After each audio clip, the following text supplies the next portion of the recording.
நாட்களிலும் பிரியாமல் கடைசி வரை ஒவ்வொரு நிமிடமும் கிருபையால் நடத்திடுமே. நான் உம்மை நேசிக்கிறேன், எந்தன் உயிரை பார்க்கிலும் நான் உம்மை நேசிக்கிறேன், எந்தன் உயிரை பார்க்கிலும் ஆராதிப்பேன் உம்மை நான் உம்மை மனத்துடன்.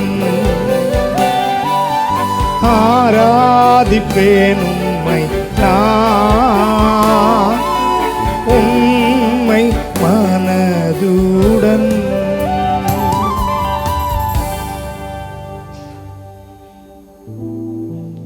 யாத்ராகமம் 17ஆம் அதிகாரம் 11ஆம் வசனம். மோசே தன் கையை ஏறெடுத்திருக்கையில் இஸ்ரவேலர் மேற்கொண்டார்கள்.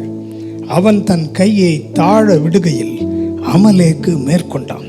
கிறிஸ்துவுக்குள் பிரியமானவர்களே, சத்துருக்கள் உங்களை மேற்கொள்ளாமல் இருக்க வேண்டுமானால் உங்கள் பரிசுத்த கரத்தை வானத்துக்கு நேராக ஏறெடுத்து ஆண்டவரை நோக்கி ஜெபிப்பது மட்டுமல்ல, உங்கள் விசுவாசம் உயர்ந்திருக்கும் பொழுது, ஆண்டவர் மேல் நீங்கள் வைத்திருக்கிற நம்பிக்கை உயர்ந்திருக்கும் பொழுது சத்துரு மடங்கடிக்கப்பட்டு போவான்.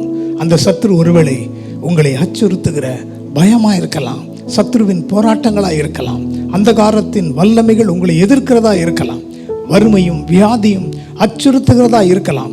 அவைகள் உங்களை கண்டு பயந்து ஓடி நீங்கள் அவைகளை மேற்கொள்ள வேண்டுமானால் கர்த்தருடைய வார்த்தையின் மேல் உங்கள் விசுவாசம் உயரட்டும், நம்பிக்கை உயரட்டும், ஜெபம் உயரட்டும்.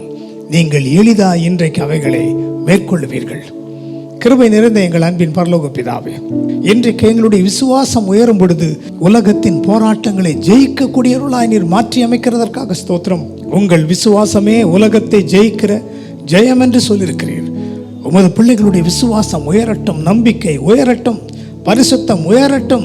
எளிதாய் சத்துருக்களை ஜெயிக்கக்கூடிய ஞானத்தை உடைய பிள்ளைகளுக்கு இன்றைக்கு நீர் கொடுத்து விட்டதற்காக நன்றி. இயேசுவின் நாமத்தில் ஜெபிக்கிறோம் நல்ல பிதாவே.